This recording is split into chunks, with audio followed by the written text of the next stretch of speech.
রাজধানী মোহাম্মদপুর ও জিগাতলায় কয়েক ঘন্টার ব্যবধানে খুন হয়েছে দুই যুবক।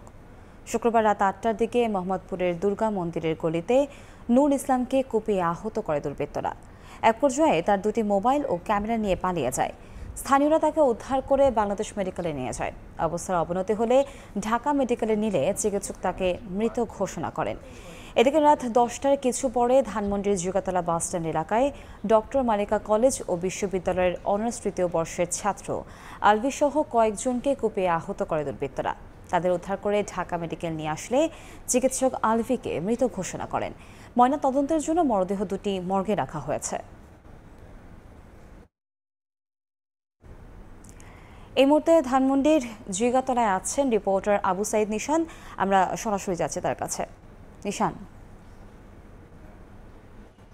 আমরা এই মুহূর্তে আছি জিগাতলায় এবং কিছুক্ষণ আগে রাত 10টা নাগাদ কিন্তু এখানে ডক্টর মালেকা বিশ্ববিদ্যালয়ের অনার্স তৃতীয় বর্ষের এক শিক্ষার্থী আলভি নামে একজনকে কুপিয়ে হত্যা করা হয়। সেই ঘটনাস্থলে আমরা এখন আছি এবং এইখানে কিন্তু সেনাবাহিনী, ডিবি এবং পুলিশ কিন্তু ঘটনাস্থলে এখন আছেন।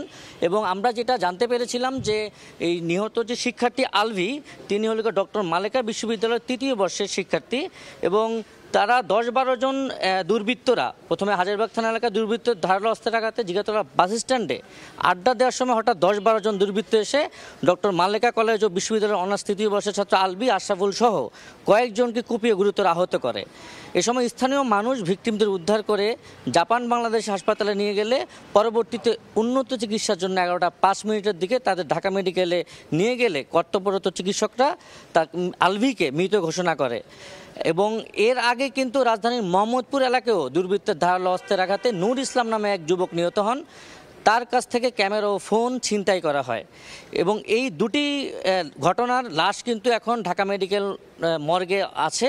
এবং আমরা এখন যে হাজারীবাগের 21-1 জিগাতলার যে বাসার সামনে আছি, এই মুহূর্তে আপনারা যেটা দেখতে পাচ্ছেন, এখানে বৃষ্টি হওয়ার পর যে ঘটনাস্থলে যে রক্তের দাগ ছিল সেটি কিন্তু এখন দেখা যাচ্ছে না। তবে এইখানটাই কিন্তু যে জিগাতলা হাজারীবাগের যে ঘটনাটি ঘটেছে আলভি হত্যার, সেই ঘটনাটি ঘটে এবং এইখানে কিন্তু এখন ডিবি পুলিশ এবং সেনাবাহিনী এখন বর্তমানে ঘটনাস্থল এসে বিভিন্ন মানুষকে জিজ্ঞাসাবাদ করছে, আমরা দেখেছি কিছুক্ষণ আগে।